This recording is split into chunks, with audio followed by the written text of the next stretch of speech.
When Christians struggle in their marriage, it can be such a personal struggle on an individual basis. And for a woman, when her husband seems to be pulling away, when he goes into shutdown mode and maybe goes into the basement or out into the garage or going for a drive or hanging out with his buddies, and it can feel so often like he's just shutting her down. And it can feel so often like he is just getting frustrated with her. And she starts to wonder, like, where is even the love? Where is the tenderness? And sometimes those women can just be so caring, and they're thinking about, like, what can I do around the house? I'm making him his meals, and yet he's still shutting down. He's still distancing himself from me. And it can be such a not only frustrating place, but a fearful place to be, when it's like the man that you love, then the man that's vowed to love you and serve you is a million miles apart. And it can be really, really hard for that woman. Equally so for that man. If he's feeling like his wife is just frustrated with him or bringing up a lot of things, and it's seeming like no matter what he does, it's not appreciated, and he feels like he's like such a disappointment to his wife. Sometimes he can even begin to feel like he's a disappointment to the Lord. It can be such a lonely place for him, and often a place of isolation where those walls are being put up. And it can be such a frustrating place, especially when that man is successful in a lot of other places, but yet in the most important relationship, he's not getting it right. And no matter what he tries, it's not working. And guys, this is one of the biggest vicious cycles that we see at Turnaround Marriage. And here's the thing, this is the truth about it. It's one thing to understand what I've just explained. It's one thing to see that vicious cycle of the woman pursuing, pushing the buttons, the man shutting down. This isn't always the case, but this is one of the biggest vicious cycles that I've seen hundreds, if not thousands of times talking to people on the phone. And so often people think, okay, we've got to understand that. And now I got to, for a wife, it's like, I got to pray for my husband. Typically women tend to lean in the Lord. The men have the mantle of leadership and they get stuck, right? But they might at moments try to do things, or maybe they go and try to get some help, and there's no talking this out. There's no, there are some cognitive things that you can understand that would be helpful, but here is the thing that you need to see, is that when that woman is in that place, fear is in the way.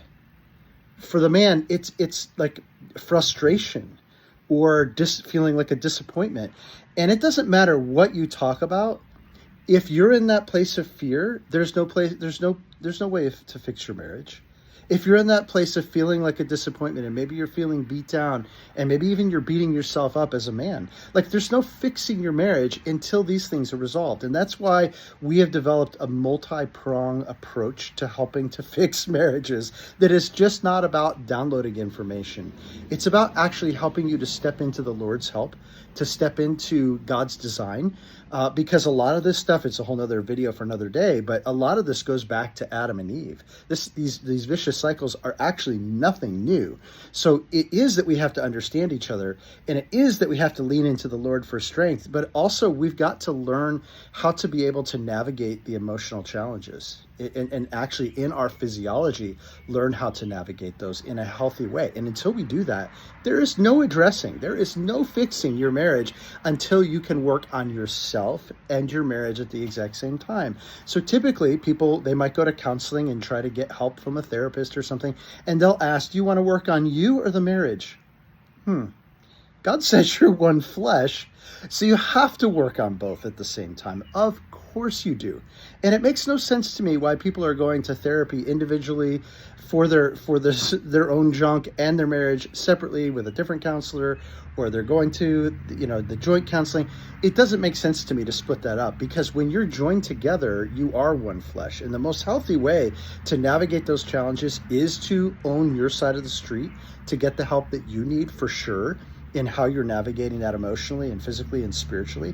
But also, it really does matter that you're doing that as a team as much as possible.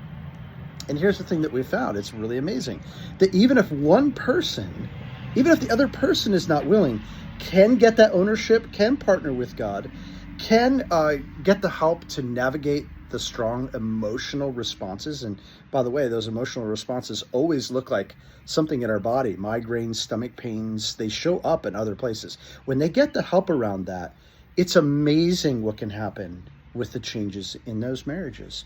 And so Roger is a guy I just heard from him yesterday, and he's a guy we worked with in the fall, and his wife was committed to divorce, and she was going down that path, and he showed up and he was really coachable. He really did the work that was needed, and he was a changed man, and his kids saw it first. And slowly but surely, his wife began to see it too. And the amazing thing is, I just heard from him and his wife. He said, I've had a turnaround in my marriage, and I've never once spoken with his wife. And that's just the power of what can happen when you address all of those things. So if you're out there today and this resonates with you, and it's like, oh my goodness, that describes us, or that describes me, why don't you reach out and let us know? You can find us at turnaroundmarriage.com. You can email me at Scott@turnaroundmarriage or Rachel@turnaroundmarriage, my wife, or you can even just drop a response here below. But we're here to support you. And if you're really serious about significant change, about things radically changing, reach out and let me know.